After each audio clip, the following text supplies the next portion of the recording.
amee bii ak léegi ñu ngi sant yàlla bu baax parce que wax dëgg yàlla dimbale nañu ci suñu liggéey boo ko jëlee sa yoon dina gaaw di nga mën a dem fi nga mën a dem rapidement dellu si waat te doo am benn problème te yoon bi gaaw na noppale na daal macha allah.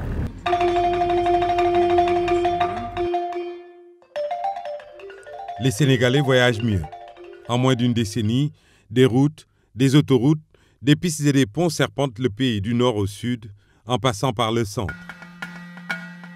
La qualité des ouvrages ainsi réalisés et la flexibilité des modes de transport permettent aux usagers de se déplacer sans trop de peine d'une ville à une autre et d'une région à une autre. Le maillage routier contribue grandement à la cohésion des territoires, avec à la clé un désenclavement qui ouvre un large boulevard d'opportunités. Qu'il s'agisse de l'île Amorphile dans le nord ou du bassin de l'Anambé dans le sud, les produits agricoles du cru, riches et variés, qui pourrissaient faute d'accès aux circuits de consommation, s'écoulent plus facilement sur les marchés. Conscient du gap infrastructurel, le président Macky Sall a mis en place un plan de mise à niveau du sous-secteur routier pour doter le pays d'un réseau digne des standards internationaux. C'est ainsi que depuis 2012, d'importants travaux de réhabilitation et de construction de routes et pistes ont été engagés sur toute l'étendue du territoire pour un montant de 1132 milliards de francs CFA.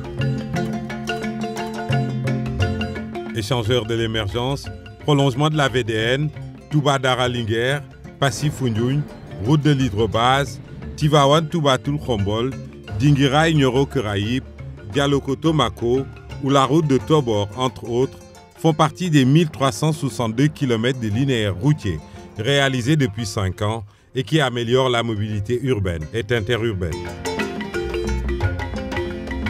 Le réseau autoroutier s'est également enrichi de 36 km avec le prolongement de l'autoroute à péage de Diamniadio à l'aéroport international Blaise Diagne. Dans la foulée, les chantiers concernant les axes Ndias-Mbour et Ndias-Thiès sont très avancés. Le tronçon Ndias-Sindia est déjà ouvert à la circulation depuis plusieurs mois. À cela s'ajoute bien sûr l'autoroute Ila-Touba. Au total, 186 km d'autoroute seront achevés d'ici 2019.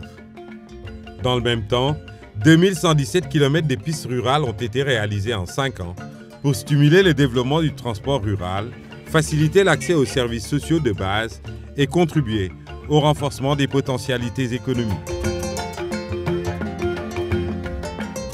S'agissant des ponts, au nombre de 13, leur édification a permis de désenclaver et d'assurer une continuité du trafic en toute saison. 6 ponts supplémentaires sont actuellement en chantier.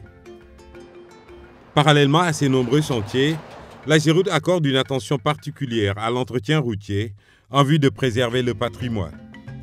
Plus de 45 milliards de francs CFA ont été consacrés au réseau routier pour relever le niveau de service. Rien qu'entre 2016 et 2017, 25 projets ont été engagés pour réaliser 810 km de routes et 685 km de pistes rurales. Il en est ainsi des 365 km qui relient Ndioum à Bakel en passant par Ourossogui pour 95 milliards de francs CFA.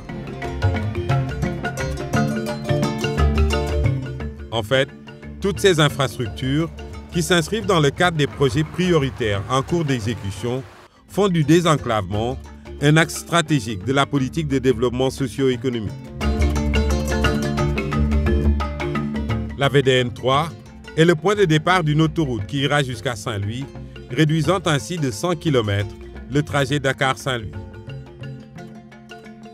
La route du Waalo, déjà entamée, qui dessert les contrées de l'île Amorphile, et le pont de Rosso vont à coup sûr reconfigurer le paysage du littoral pour devenir à terme la plaque tournante des échanges avec le voisin immédiat, la Mauritanie. Le pont Sénégal-Gambie, sur le fleuve éponyme, va revigorer les flux économiques et faciliter le mouvement des biens et des personnes. Tant au nord qu'au sud, le Sénégal se massifie grâce à ses ouvrages et affiche de réelles ambitions émergentes.